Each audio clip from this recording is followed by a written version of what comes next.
Yeah, I think it gains in all sorts of ways, and our impression is that Russia is currently trying to stir up all sorts of conflicts in the Korean Peninsula, in the Balkans, and in the Middle East. I think Russia's sort of over the hill. It's no longer a responsible member of the international community, and all bets are off. Now let's speak to Christopher Steele. He's the former senior spy at MI6 and a counterintelligence expert. Welcome to the show, Christopher. Hello, Ed. In fact, Government Minister Laura Farris told Times Radio it was vital for Britain to keep a direct line of communication open with Iran. How does one do that with a country like Iran from our perspective? I think you probably do it through third parties, particularly those that have, shall we say, business relationships with Iran.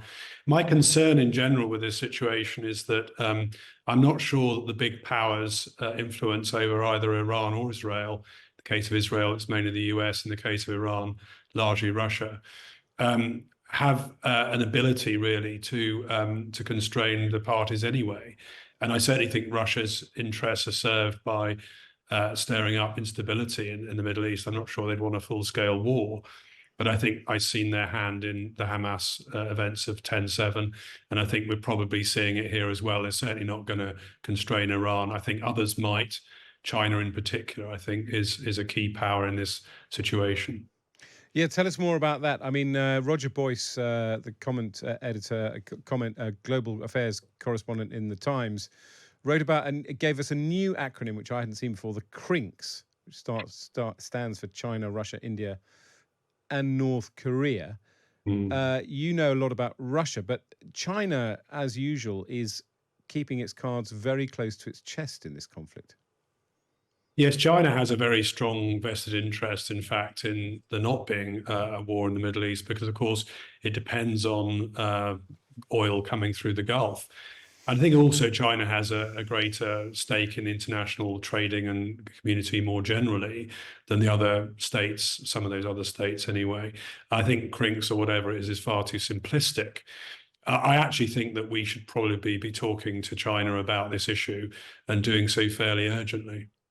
I mean, I assume that we are. I mean, this is what is so fascinating, is perhaps the wrong word to say about this conflict, because as you say, it's in no one's interest really to have a war. Everyone has vested interests in the Middle East, not least the oil. And yet Israel and Iran do now seem set on a path of escalation. How on earth does one intervene? And what would a country like Russia be wanting to get out of this current conflict? I mean, to a certain extent, it's got the eyes of the world diverted from Ukraine. That must be a win for them. Yeah, I think it gains in all sorts of ways, and our impression is that Russia is currently trying to stir up all sorts of conflicts in the Korean Peninsula, in the Balkans, and in the Middle East. I think Russia's sort of over the hill. It's no longer a responsible member of the international community, and all bets are off. And in fact, you could argue that the oil price rise that would come from a conflict in the Middle East would actually benefit Russia, and certainly Russia is entirely dependent on oil export taxes to fund the war. So I think there are elements in here which do have potentially a vested interest in at least instability, if not a full-scale war. And the same could be said of Benjamin Netanyahu, who's certainly not a statesman-like or reasonable figure when it comes to it. And his base support, if you like, in Israel is certainly in favor of doing something fairly aggressive towards Iran. And what do you think will be happening in India? I mean, they're going through elections at the moment. Modi will be sure of re-election. Do you think India will find this conflict as some way of a newly elected Modi, some way to assert himself on the world stage?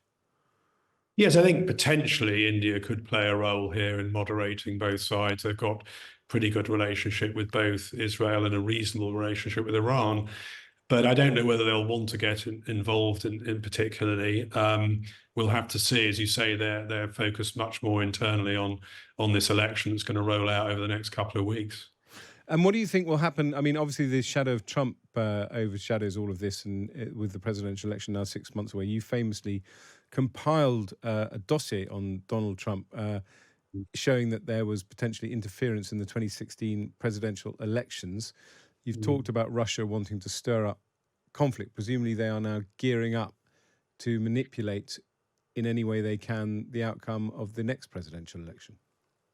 Yeah, I think that's certainly the case. And in fact, even some of the Republicans in Congress have talked about their colleagues like Marjorie Taylor Greene actually spouting Russian speaking lines on Ukraine and other conflicts around the world.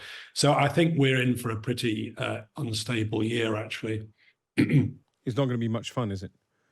I don't think it is, no. But Sell your shares. I can't give financial advice over the phone, over the radio, but it doesn't feel very secure. I mean, Trump sued you over your dossier and lost, didn't he?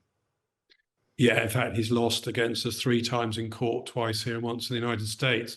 So we're feeling reasonably vindicated on that front. But of course, in a wider sense, Trump is a malign influence, particularly on conflicts like in Ukraine, where he's currently sort of directing his allies in Congress not to approve a new aid package for Ukraine, which is crucial.